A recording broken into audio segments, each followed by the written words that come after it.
Hello, and welcome back to the Simplifiers podcast, where we take topics in work and in life and simplify them. And friends, I'm so thrilled about the person that you're about to hear from because she is just a breath of fresh air and a bright, shiny light of gold. However, we're going to talk about hard stuff. We're going to talk about things that don't feel like a bright ray of sunshine, just are basically crap. And that is burnout. We've all experienced it to some level or degree over the span of our careers. But I feel like, and maybe this is just me, raise your hand if this is you as well. But since the pandemic, it's getting tighter and tighter and harder and more prevalent in the workspace. So I want to talk about squashing burnout at work. And yes, my bright ray of sunshine guest, her name is Michelle Hartley. She brings over a 20-year career in HR and truly has a unique and authentic style. She regularly speaks about her lived experience with being your authentic self, dealing with burnout, mental health, and women in the workplace. And she's also a passionate advocate for her micro concepts in both inclusion and self-care. She helps organizations all across the world on a wide range of topics, including her trademark product, Banter Bingo. We'll have to ask her about that. Belonging and inclusion, insights, discovery, HR, and team building as well. So I'd like to welcome to the Simplifiers podcast, Michelle Hartley. Hey, Michelle. Hey, thanks for having me. I'm really excited to be here. I have just so enjoyed following your LinkedIn as of late because you do certain things on certain days and it just makes me giggle because LinkedIn becomes very serious and very, I don't know, just a lot of buzzwords and inspirational quotes. And then all of a sudden, Michelle runs into my feed and she's like, it's Bennett Friday. Here's what we're binning this week. Things that we're over with and done with in HR. So thank you for that because it just makes me smile. You're so welcome. I genuinely feel like my LinkedIn is about just creating joy in as many places as I can every day. So I'm so glad that that's what it does for you. Thank you. And the reality is people get into the world of HR as a career track. Most times, I'd like to believe because they're people. They love people, right? Yep. They love helping people do their very best work. And the truth of the matter is, HR also is this grab bag of insane amounts of experience that is needed to do the job. You must not only be a great people person, a great communicator. Oh, yeah, you have to be able to mediate conflict. And do you know data analytics? Because that would be really good with AI and blah, blah, blah, blah, blah. They have so much on their shoulders, right, Michelle? Like, it's insane. Yeah. And don't forget things like, oh, there's an event to organize. HR can do that. Oh, someone's crying. HR can do that. Oh, we've run out of toilet paper. That's HR's job. So you get all of the most ridiculous to the sublime and everything in between. So yeah, HR is a very interesting career space to be in. And so if we were just to zoom in on HR alone, the reality is burnout happens in all departments, in all companies. There's no, telling why burnout is so prevalent. So let's talk about the telltale signs that you might be experiencing or also you might be witnessing in others that you're hitting burnout soon. What do we look for? Yeah, it's a really, really good question. And it's one that I get asked a lot. And I think in my personal experience, what was really interesting was the one that really got me was I just couldn't stop my heart racing. And that was the most weird thing. It wasn't like, a collection of palpitations. It was just constantly my heart was racing, 100 miles an hour. And so that was the first symptom that I really noticed, because I think being in HR, and I guess this might resonate with some listeners here, but being in HR, you're used to running at 100 miles an hour. You're used to doing, like, managing in the chaos, doing everything, covering 101 things. And so I was used to this like pace and energy and drive all of the time. So all of the usual symptoms around like fatigue, racing thoughts, overthinking, irritability, tiredness kind of stuff, I just took as my day job, right? So it took me a really long time for me to connect to those symptoms. But in general terms, you might have things like palpitations, you might have things like troubled sleep. You might be sleeping too much, irritability, feeling overwhelmed, feeling really snappy with partners, family, friends, withdrawing, isolating yourself. That for me, the biggie was racing heart and exhaustion, just that point where, because exhaustion is more than tiredness, right? So, it got to that space. I was like, I just don't have the energy to brush my teeth. I just don't have the energy to wash my face. And so those are the kinds of things where, and then all of a sudden for me, it felt like, it's this avalanche then. As soon as I'd noticed or acknowledged one symptom, everything kind of suddenly went, oh, and this, and this, and this. Mm. So yeah, there's a lot in there, but principally I think for me, and especially now when I look back, overwhelm, irritability, exhaustion / fatigue, and racing heart. But there are lots of other bits in there that, will come out as symptoms of burnout, like feeling really cynical, feeling numb, disengaged, feeling like you don't care, knowing that you do, but feeling like you don't, that weird detachment from, life, family, friends stuff. So those are the key ones, I think. Well, okay. So now while she was talking about that, you were like, yeah, tick. Yes, tick. Yes, tick. Then I think you're at the right place because we're going to talk about it, because I think that to put a pin in what you said there, we go 100 miles an hour. We sometimes feel like a hamster in a hamster wheel. We just go, go, go, go, go, that there is no time to step off the wheel and actually zoom out a little and have a bit of perspective of what is going on.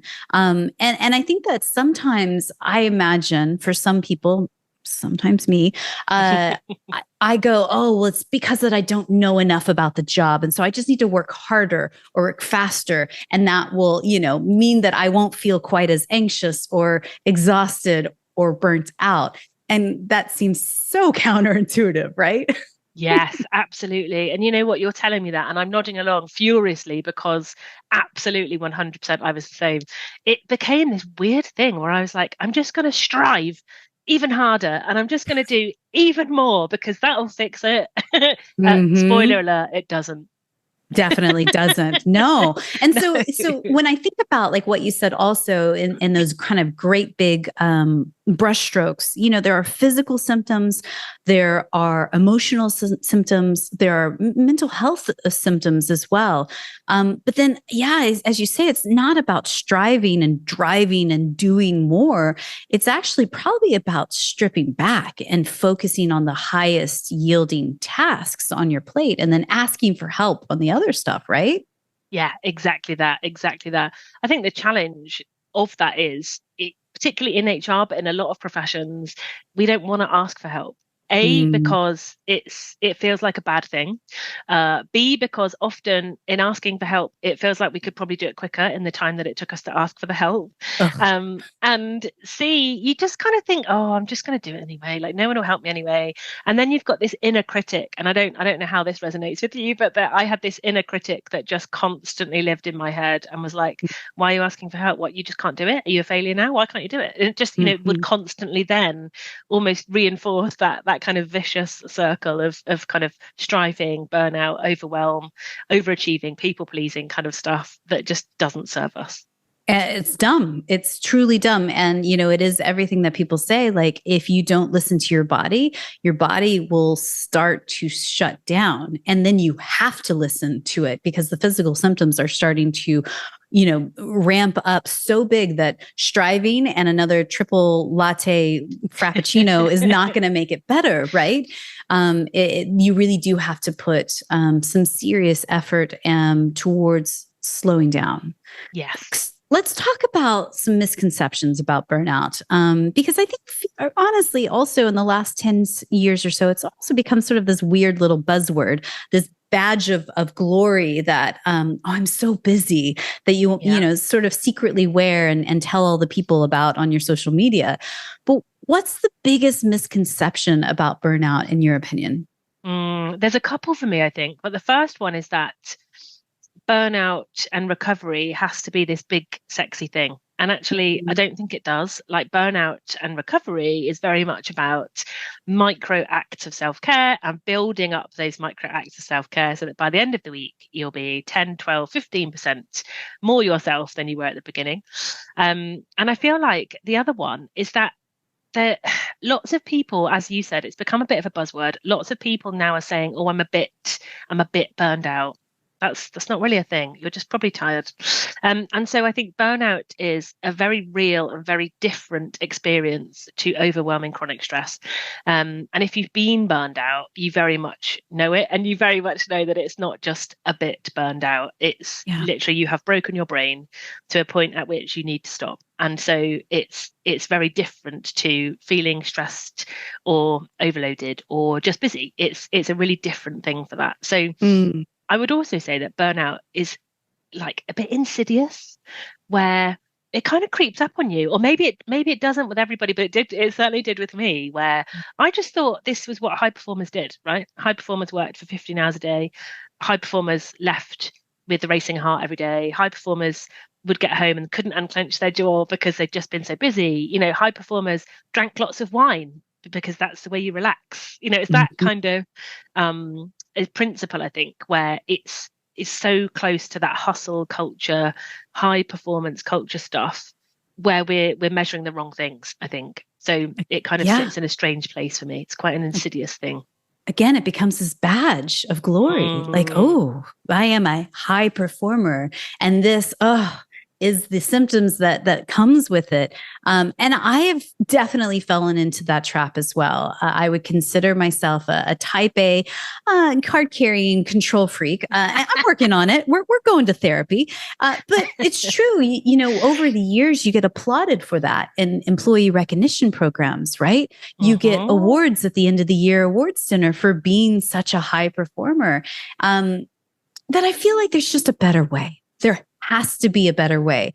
And again, for me, with the simplifiers, I'm all about that, doing less to accomplish more, focusing on those higher yielding tasks, you know, delegating the rest, asking for help, and truly understanding your limits, but, you know, being smart with your boundaries as well. Yes. So let's talk about the different phases to burnout recovery, because there's one thing to be aware of it and go, you know what, I don't have any time to deal with it. I got to keep going, right? But then there's another to go, you know what, this is serious and I'm going to take what I need to do to, you know, recover. So to walk us through those three phases of burnout recovery. Yeah. And I think when we talked offline about this, I was kind of cutting it into three different spaces where it's like, you know, you're coming up to it. You can see the train heading for you on the tracks. And then there's a space where you're in it and you just know that the train's already gone by and you're stuck on it. And then there's a space where you're kind of gone past it. You know, it's gone and been and you don't want to go there again. And so I think it's a really interesting perspective, because if somebody had captured me, if you like, in a big net before I'd burned out and said, right, this is the time, you're going to break yourself, you need to stop. It probably would have saved me from a lot of spaces that I'm in now, in terms of, you know, having autoimmune disorders, having, you know, living with real and genuine chronic fatigue, you know, and all of those things now that I live with. And I would love to have been able to have avoided that. But again, the reality is people did tell me that. And I didn't listen. So I think part of it for me is almost, and maybe I'm answering the question too far ahead, so please stop me if I'm doing that, Mary. But it's having like the awareness about what's coming. And for me, as somebody on the other side now looking in, I am obsessed, and you'll know this from my LinkedIn, but I'm obsessed about raising awareness, talking about it, making sure that people understand that what you see on the LinkedIn video isn't everything, you know, and the way I have to manage my energy, not my time, and, you know, things like that. And so I think the more we talk about this stuff, the more helpful it can be. So I guess when we're at the train is coming down the tracks and we know it's coming, I think for me, it's about tuning into what's going on for me right now. So tuning into, is this a very isolated period of stress? And I know that it'll be finished in a day or two or a week, you know, is a project related piece of stress, then that's cool. That's a good level of awareness. You know, it's going to end. if it feels like even if somebody gave you an extra week in your year, it wouldn't disappear, then for me, that's about making changes. As you said, it's about making changes, delegating, asking for help, doing something differently. I think when we're then, on the train or run over by the train of burnout, I think then we're almost in kind of crisis mode where we are right, everything stops. It's time to stop and rest and breathe, engage with medical practitioners where it's necessary, really focusing on the CBT side of things, how I can refix my brain and make new neural pathways so that I don't end up here again. Sometimes it's about medication for those symptoms, but very much for me, in that kind of being run over by the train period, I just sat in the quiet for 6 weeks and stared at the wall. I lost all of my attention span. I couldn't watch TV, I couldn't read books, I couldn't even listen to music because it was making me anxious. So all of these coping strategies that I had before burnout suddenly failed me, and I just was lost, just really lost. But having that almost meditative quiet space where I could just, sit, be, relax, breathe, made such a big difference for me. And that's where the micro stuff kicked in for me, is then just really thinking about, what tiny acts can I do with the energy that I have that will give me benefit and make me start to feel better. Yeah, I really appreciate you sharing that, because my thoughts did just start to go to a very empathetic place. For those that are listening and you don't have the greatest relationship with your boss, it must be incredibly hard to reveal something like this. Like, you're seeing the signs, you are almost there, and you're feeling the pressure, and it's getting harder and harder and heavier on your shoulders. If you feel like you can't go to your boss because either they're going to put you down or put you on a reprimand, pip kind of, oh, well, you're obviously not doing your job, so let's take corrective action towards making it better, so get you back on track, kind of thing, in a disciplinary kind of way, that would be hard and heartbreaking, and I can imagine also incredibly isolating when a boss is not there and really showing that empathy back to you. What do you do then? Yeah, that is really tough. And I must admit, I've burned out a couple of times. I'm not going to lie. I think I had to learn the lesson a couple of times.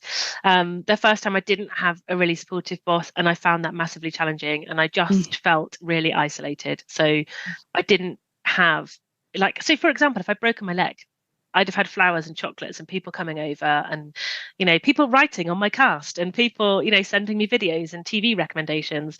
But because I broke my brain, people just didn't speak to me. And that really hurt. And I think that was really challenging. But interestingly, it fed into all of my kind of people pleasing, toxic traits, because I was like, well, if I do better and if I try harder, and if I engage a bit more, then maybe people will talk to me and be supportive and be nice to me. And so it just made it all worse. Awful. Yes. Awful. And we all do it at certain aspects of our life, especially for the people pleasers out there. You're like, well, if I just try harder. Yes. Absolutely. And I think with burnout particularly, and maybe it's a lot of mental health conditions actually, but there's a piece of shame and stigma attached to it that just makes you feel like you can't cope and you're a failure. And that, again, is another internal battle that you end up having. And, for me, that's why I talk so much about it, on public places like LinkedIn, because if I'd have had that, even if I'd have just been randomly scrolling to try and shut my brain up for 5 minutes, that would have been such a salve for me, is just hearing that someone else had had similar experiences. So, yeah, I think reaching out to other people is really important. Talking to people that you feel comfortable with, even if it's not your boss, is really important. Yeah. My team, for example, were wonderful. So I didn't have a mega supportive boss, but I had a brilliant team who were just wonderful. Because for me, in burnout, I couldn't let go of the work. My boss's solution was, well, just stop. You're off sick, just stop. And I couldn't. And actually it was worse not knowing what was happening than almost being a part of it. So my team were lovely and they were like, do you want an update today? And I was able to choose, if I wanted an update or not. And so that worked massively well for me because I was somebody who had work in their value system. So for me, work was my safe space, work was where I did well, work was my, all of my values and all of my achievement complexes all sat in work. So instantly to have somebody switch it off was just horrifying. So yeah. And I also imagine that, outside of work, it's important to go see your doctor. And it's important if you are seeing a therapist to reveal and open up about those things. Because once you do that, I don't know, for me at least, I feel like it releases a little bit of that heaviness, that weight that's on the shoulders and again, I think that's that shame, like trying to keep it quiet. Everything's fine. Everything's fine. You've seen the meme with everything's on fire behind you. Everything's fine. Once you release it, you then have other people that go, yeah, I see you. This is real. Yes. And once you're seen, I think it helps to go, okay, let's talk about what's next, right? Yes, completely agree. Yeah. And I'm so glad you mentioned therapy. That was something that I just found so powerful. I'd been doing it for a while beforehand, funnily enough, but in that period of burnout, it was probably the most valuable thing was having a non-judgmental space where I could just share everything that was going through my head. And it was just so, so helpful. And that, as you say, that and the doctor was just the best thing. And doing it actually hand in hand was really helpful. So being able to do therapy plus my doctor for, medication support side was just really helpful. So yeah, definitely two powerful options there. I can't say enough how incredibly important it is that you have a great primary care doctor. Having lived in the UK and was part of the NHS, thank you goodness, I am so proud. I'm happy to have free healthcare over there. Let's be true. And then living in the States and having very expensive healthcare. Either place, just make sure that you find somebody that you really connect and clicked with, that you can communicate, and it's a two-way conversation. And if you don't have that, no matter where in the world you live, go find that person because you owe it to yourself to find a doctor who hears you, believes you, and wants to help. Absolutely. And as you said earlier, that kind of feeling heard and seen is just so powerful. Even talking about it now makes my stomach kind of go, ooh. Like it's so powerful. It really, really, really helps. So yes, I echo your thoughts there. So what things should you ask for, when you're asking your people leader or your HR team to support you during that before, during, or after burnout? What would you suggest? I think the before side is another interesting one for me because I don't know if anyone, my teams did flag it to me and I didn't listen. So I think maybe before burnout, what I probably needed was somebody to just take a bit of care of me. And that sounds like the weirdest thing to say because I'm such a commercial human. But actually, if somebody had said, right, come on, we're going to go and get a coffee. I don't care what's in your diary. Come on, let's just go and we'll have that conversation. That probably would have helped because I probably would have shared a bit more. And I think that probably would have been really helpful. So if you're that person or that person, grab them, take them for a coffee off site somewhere else away from that desk, that computer, that phone, and just have that conversation. I think in it, what was really helpful for me was my team asking what I needed, because actually my boss's solution to I'm just going to shut you out didn't work for me. But my team's solution of tell me what you need, tell me how much, tell me what you need, tell me how much, tell me how I can help you was really, really good, because it wasn't that blanket, the door is shut. It was actually let's find a way that works for you. So that was really helpful. And then post burnout, this is an interesting answer because I don't think you ever are post burnout. I think and I always talk about it like an elastic band. So have like an elastic band and you kind of overstretch it. Like you can stretch it and it goes back to normal, right? But if you stretch it too far, it never quite goes back. And it's still an elastic band. It still does the job, but it never quite goes back. And actually, I don't think that's a bad thing either. And somebody asked me a while back, like, do you regret your burnout? And would you, if you could wish it away, would you? And actually, I wouldn't, because it's taught me so much about, myself, my health, my worth, my well-being, what I need. So I think it's kind of thinking about post-burnout and what changes you're going to make, what things you value and you prize that you kind of lost your way with in burnout, and the things you're going to try and get back. So I think post burnout is an interesting term, but life post that period. Yeah. Well, I mean, I think in my terms, I think about like chapters, that was a chapter. I've turned the page to the next chapter. And in this next chapter, the hero has learned a few lessons, right? Yes. Has got the Girl Scout badges on their sash, and is, learning how to ask for what you need. And, it may be that you are just overloaded with responsibilities outside of work. Maybe you're a caretaker for your senior or aging parents or your tiny toddlers. And, just that going on the second shift after a 9 to 5 is what is completely emotionally and physically exhausting you. So you need to ask for better boundaries at work and say, you know what? I really do have to have a hard out at 5. And any emails that you send me in the evening, I promise I will respond to them the next business day, or whatever solution it is that you come to. Because ultimately, the people that hired you for a reason. You have an intelligence and a brain that solves certain aspects of the role that you've been hired for. So you, of course, as a people leader, want to empower your people to do their very best work, right? You don't want subpar. So give them the things that they need in order to equip them, right? Yeah, absolutely. And it's what I really liked about that is boundaries teach people how to love us. And I had a massive issue with boundaries when I first heard about them. So I just thought, I don't like them. I don't want to be a no person. And, I'm a people pleaser. I want to be nice and kind and helpful to everybody and leave myself till last. But boundaries teach people how to love us. And whenever anybody, in my life, at work, at home, friends, anywhere, puts in a boundary with me or is very boundaried in how they respond, I never think, oh, what an awful person, I'm never going to speak to them again. What I think is, I am really impressed that you've got a boundary here. I never once have I ever thought something bad about somebody who's put in a boundary. And I think that there's that kind of shame or stigma or issue with saying that boundaries mean I'm not a nice person. That is not the case. Boundaries mean you're the best kind of person because you're managing your energy, and that's the right thing.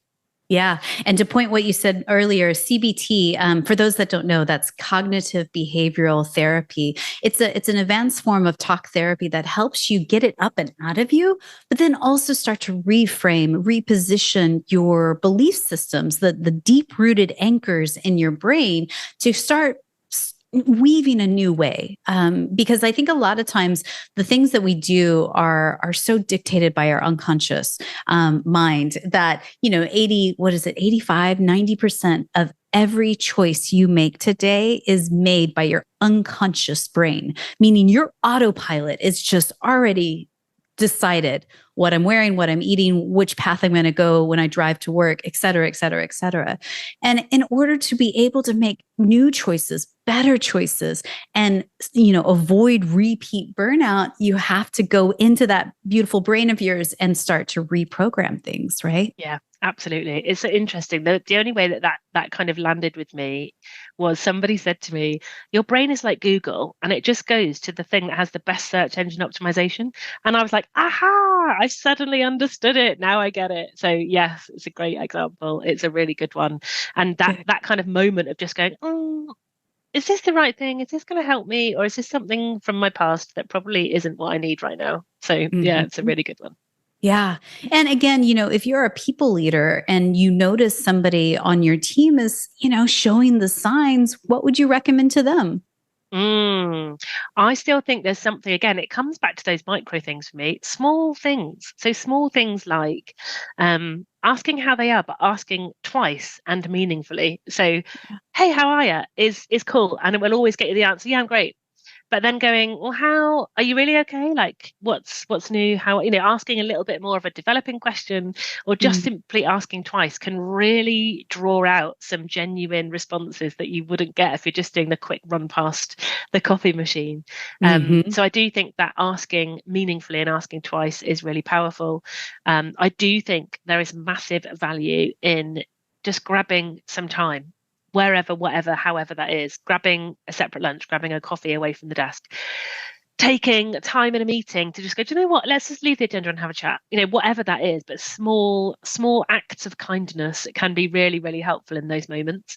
And also, and it's an interesting one that I've done with a couple of my coachees, which you could do as a people leader actually, is saying to someone who's overworking, let's just work out your hourly rate right now, because your hourly rate, if we take the hours you're actually working and the salary you're actually being paid, is probably about, I'll say dollars because you're US, right? But $2, £2.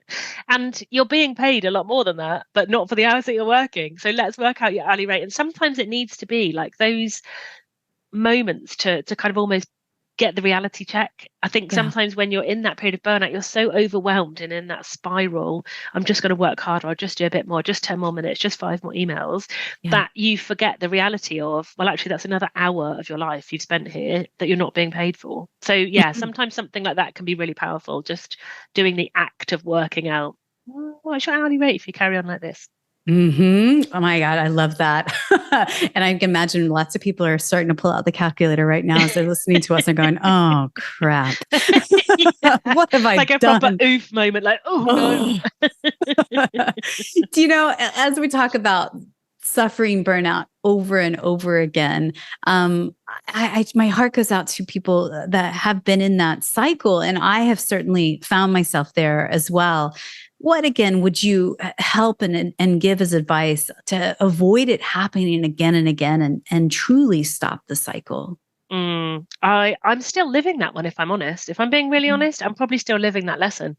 For me, I would say I've burned out probably 3 times. And I think each time I learned a bit more about myself. And this isn't me saying, this isn't like burnout hustle culture. I've got 3 burnout badges. This is me trying to say, I genuinely feel like I still had lessons to learn about my body, my energy, my time, and my boundaries. And so each time I then hit that place again, I was coming at it from a slightly different level of awareness and probably a slightly different level of kind of capacity for it. And so I think it's learning the lessons and paying attention to the signs are the things that will stop you doing it again. So what got me here is lesson number 1. How did I get through it is lesson number 2. And then lesson number 3 is what makes me feel better.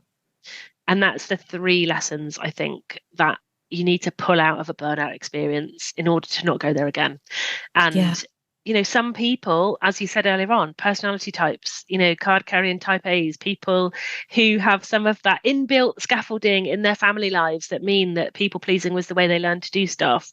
It will take time. Sometimes it isn't a one and done. If it is, you're really lucky, but sometimes it's a couple of times, or you get so close to it that you're like, oh, hang on, this feels really familiar. I need to stop now. And remembering those lessons, I do think that burnout recovery is the same as anything else, right? Like the same as any other lifestyle change. So, dieting, it isn't dieting, is it? It's a change of lifestyle. Exercising, it's not just running a marathon, it's keeping up that consistent movement. Same thing. It's about kind of remembering what works for you and keeping it up consistently.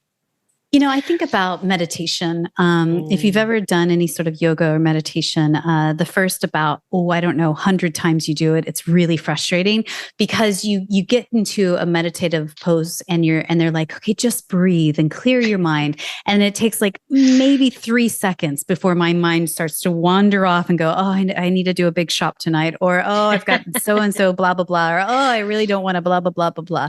And I've had yoga teachers over the years that have been so good to say, just breathe and bring it back to center. Breathe and bring it back to center. And I think that's true for everything you just said there when it comes to our nutrition, our exercise routines, our burnout and our tendency for overwork. It is that awareness. I'm doing it again, aren't I? And bring it back to center, right? Yeah, absolutely. I always say it's kind of acceptance or awareness, acceptance and acknowledgement. So, being aware, oh, hang on, that feels familiar. That's a bit of a burnout thing. Accepting that it's okay to feel those things in that moment, and then kind of acknowledging that you can move back to the middle. That's the sentence you said for the yoga phrase, but you can come back to that place of, actually, this doesn't serve me anymore and I need to do something different. That's what works for me. And that's it. That's the piece where it's like, okay, this isn't working. I've got to do something different. And that's when you make the decision to have that micro moment, right? And say, you know what? I'm going to get away from this desk and all of these screens and sit out in the sun for 3 minutes. Because, vitamin D is incredibly important for my mental health, right? Yeah. It's bringing it back to center. Yeah, absolutely. So you have all of these amazing products that you have developed over the years for companies and teams. And I just want you to briefly tell us about what in the world is Banter Bingo? Oh, I love this. Banter Bingo is my trademark product. I feel like I've hit peak adulting now because I've got something that's trademarked, right? So Banter Bingo is my way of training out employment law and discrimination and kind of like behavioral awareness in managers. So it's a very experiential session. I run it live, face to face. There are no slides. So anybody who hates PowerPoint like me will be really happy with this, but there's no slides. Everything is done in the room, in the moment. And it's a really fascinating way to connect managers to employment law and why we do it. So we talk about banter. We have examples of banter. As the trainer at this point, it's where I'm like biting my fist, like, oh, that's really bad. But I then get them to then basically bingo, plot it back to the discrimination characteristics. And every single time you can literally see the light bulbs coming on, and managers are suddenly engaged and interested in employment law cases and compensation limits and how they're operating and their behavior. So yeah, it's a really fascinating experiential way to learn about banter and why it's bad. Genius, absolute genius. So her website is peoplesorted.co.uk. All the links and all the resources that we talked about in today's episode, you can find over at our show notes at thesimplifiers.com. But Michelle and her team provide coaching, event facilitation, training, HR mentoring, so HR for HR professionals, and helps with just insight discovery and so much more. So make sure to click over to her website. Also, we'll have a link. You've got some free resources for our listeners. Can you tell us a little bit about those? Yes, there's quite a few on there, actually. There's a few articles that might be of interest around adaptability, flexibility, and working. There's also the perfect solution for this pod is we have my micro self-care moments bingo sheet. So as you can tell, I love to have a bit of a play in life, but it's basically a small list of self-care items that you can do for yourself daily. And if you download it from the website, it's an interactive PDF. So you can literally tick boxes. If you're a type A personality and you love to get stuff done, then help yourself to my micro moment self-care bingo. I love it. And I could see such an opportunity if you're a people leader to bring that to the next team meeting and just go, you know what, we're going to spend 10 minutes and just have a bit of a go with this. And that becomes the seed that helps open up that level of trust and vulnerability to have some of these hard conversations over time. So thank you for that. I appreciate you. No, you're very welcome. So we'll also link you up on LinkedIn in the show notes so people can find you and connect with you there and see all of your wonderful posts and feeds that make me smile. And Michelle, I have a few questions as we wrap up that I like to ask everybody that comes on the podcast. So here we go. First off, tell me, what's one book or blog that you're reading these days that's either inspiring you or poking holes and challenging your belief system? Oh, I have a brilliant book that I am so passionate about, which is How to Own the Room by Viv Groskop. It's just the best book. It's about women and public speaking, and it's fascinating. It's really brilliantly written. It's a really easy read. I think I read it like in 2 days because I just devoured it. But she talks about lots of great female speakers and also some less great male speakers, but has some great examples about what it is to be a good speaker. So her term that I love is happy high status, and she's just brought out another book called Happy High Status, which is on my to read list. But yes, How to Own the Room by Viv Groskop, amazing reading, brilliant book, so well read, definitely worth a go. Love it. We will link that up into the show notes if you guys are curious to find that one. Tell me about somebody in your network, somebody you know personally that you just feel is up to brilliant things. If we were to shine a spotlight on them, and who knows, maybe one day we'll have them on the podcast. Yes. Who would that be? Yes. Well, I pondered this one, and I am going to go with Samantha Garstin, who is a UK-based menstrual educator. So her mission is to basically banish the shame and stigma around periods at work. And oh my word, she is just a delight. She's a wonderful character. She talks wonderfully about periods and just really enables great conversations to happen in just such a beautiful way. So, even if you don't get on the show, she is well worth a follow on LinkedIn. She is Samantha Garstin, the period princess. So I can totally recommend her. Love it. It's so amazing when you think about different people doing incredible work in all facets of life. And that just makes me smile from cheek to cheek there. Yeah. So I believe gratitude and simplicity go hand in hand. Tell me, what are you grateful for today? Ooh, I feel like I'm grateful for my energy today. I'm grateful for having the energy to show up and just showing up, I think. Grateful for my energy to show up today. That's my gratitude for today. Yeah. And to point back to what you said at the very, very top that I wrote down, managing my energy, not my time. I think that's an incredibly profound statement that I will be chewing on for the next few days as well. It's my gift to you. Thank you. So my last question for you is this. And again, thank you so much for your time today and your energy.